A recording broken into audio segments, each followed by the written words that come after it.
Tell us what you mean by these different paths that shows take. Well, I think shows either completely run out of steam and get canceled, or if they're going to survive, they recognize that they have a small group of fans that they have to feed over and over and over again.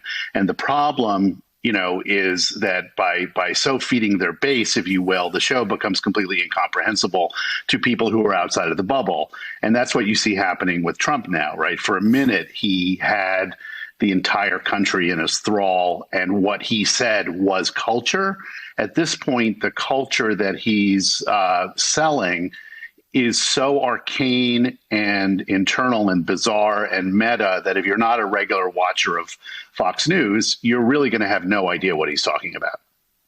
Yeah, you say that, and that goes to things that happened at the end of the campaign, where in 2016 he seemed to close hitting on themes that people recognize. Whether you think a wall is a good idea or not, everyone understood that related to being president, immigration policy.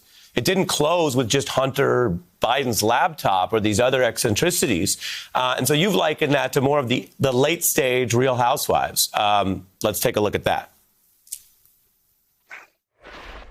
Don't touch my husband ever. Just saying. Don't you ever. You don't want out for everybody to know.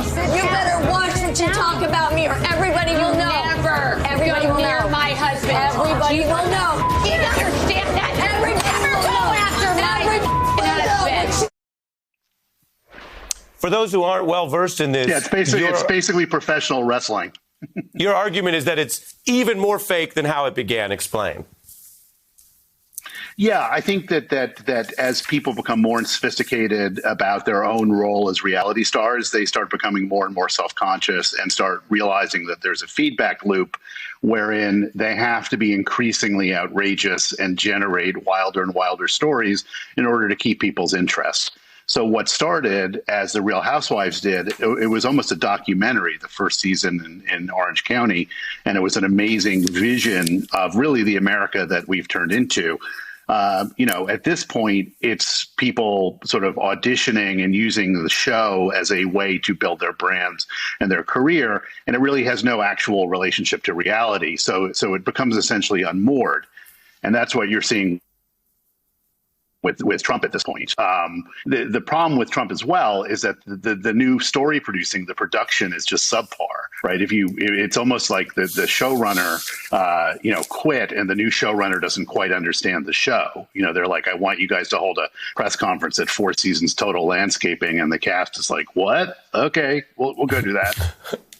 And they're like, will this rate? And the new showrunner is like, yes, but it doesn't. I mean, this also brings us, as every conversation like this must, sooner or later, you know where I'm going, Michael.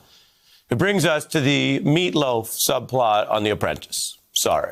Take a look.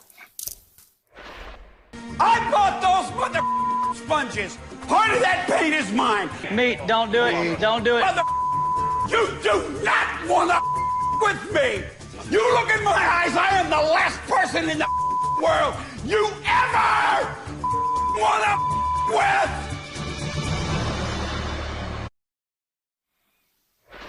People may forget, that is how The Apprentice ended when people stopped watching it. Your final thoughts here. We have about 40 seconds. Well, today we're all Gary Busey, I think. We're completely insane, and yet we think we're the sane ones. Hey, I'm Ari Melber from MSNBC. You can see more of our videos right here, or better yet, subscribe to our YouTube channel below. You could have been anywhere in the world, but you're here with us, and we appreciate that.